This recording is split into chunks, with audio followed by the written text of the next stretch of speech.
महाराष्ट्र के पूर्व मुख्यमंत्री और शिवसेना प्रमुख उद्धव ठाकरे के काफिले पर नारियल और गोबर से हमला किया गया। इस हमले पर पार्टी के नेता संजय राउत ने प्रतिक्रिया दी। उन्होंने इस हमले के लिए दिल्ली में बैठे अहमद शाह अब्दी पर निशाना साधा। संजय राउत ने हमलावरों से कहा कि उनका इस्तेमाल किया जा रहा है। इसके साथ ही उन्होंने किसी भी पार्टी का नाम लिए बिना कहा कि विधानसभा चुनाव से पहले लोगों को भड़काने का प्रयास किया जा रहा है। मीडिया से बात करते हुए संजय राउत ने कहा, कल रात में उद्धव ठाकरे के काफिले पर हमला किया गया। आपसे ऐसा करवाया जा रहा है दिल्ली के अमित शाह। अब आपको महाराष्ट्र में अराजकता फैलाने के लिए सुपारी दे रहे हैं। आपका इस्तेमाल किया जा रहा है। आपके नेता सुपारी लेकर चुप रहते हैं, लेकिन आपको एक दूसरे के खिलाफ लड़ाया जा रहा है। ये हमारे राज्य के लिए सही नहीं है। मैं किसी भी पार्टी का नाम नहीं लूंगा, लेकिन वे लोगों को भड़का रहे हैं क्योंकि महाराष्ट्र में विधानसभा चुनाव होने वाला है।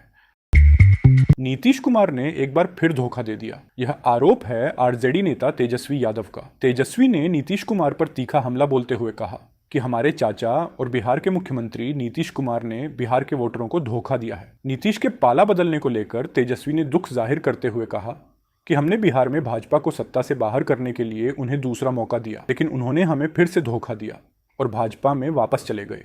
उन्होंने भाजपा और आरएसएस सहित उसके सहयोगी संगठनों को सरकार में जगह देने के लिए नीतीश कुमार को दोषी ठहराया। तेजस्वी ने दावा किया कि नीतीश के सत्ता में आने के बाद यह संगठन फले फूले हैं।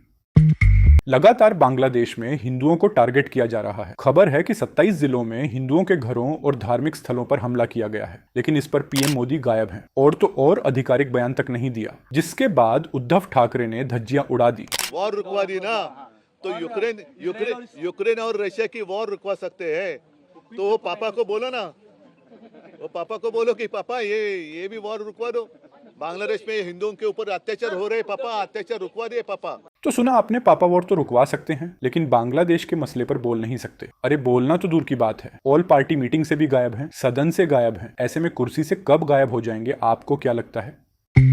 बांग्लादेश में तख्ता पलट के बाद भी जारी हिंसा के बीच वहां के लोग पड़ोसी देश भारत में घुसपैठ की कोशिश कर रहे हैं। इस बीच सीमा सुरक्षा बल बीएसएफ ने पश्चिम बंगाल, त्रिपुरा और मेघालय की सीमाओं से भारत में घुसने की कोशिश करते हुए 11 बांग्लादेशी नागरिकों को गिरफ्तार किया है। बता दें कि इससे पहले बीएसएफ ने बॉर्डर गार्ड बांग्लादेश बीजीबी की मदद से 9 अगस्त को पश्चिम बंगाल के कूच बिहार जिले में बांग्लादेश से लगती सीमा पर घुसपैठ की कोशिश को नाकाम किया था। बीएसएफ के एक प्रवक्ता के मुताबिक भारत बांग्लादेश सीमा पर लगभग 1000 बांग्लादेशी नागरिकों के सीमा पर आने की बात पता चली, जो भारत में शरण लेने के इरादे से सीमा पर आ रहे थे।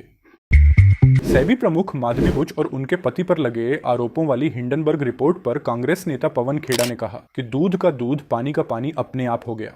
भारत सरकार ने कोई विशेष जांच की तरफ ध्यान नहीं दिया था। हिंडनबर्ग ने यही एक और रिपोर्ट निकाली जिसमें उनके सारे कारनामे सबके सामने आ गए। ऑफशोर कंपनी में उनके निवेश सामने आ गए। जब सब कुछ सामने है तो सवाल उठता है कि माधवी बुच को अब सेबी का प्रमुख बनाया था, तब क्या भारत सरकार को यह जानकारी नहीं थी? अगर नहीं थी तो यह बहुत बड़ी विफलता है। राहुल गांधी ने कहा था कि चौकीदार चोर है, वह साबित हो गया।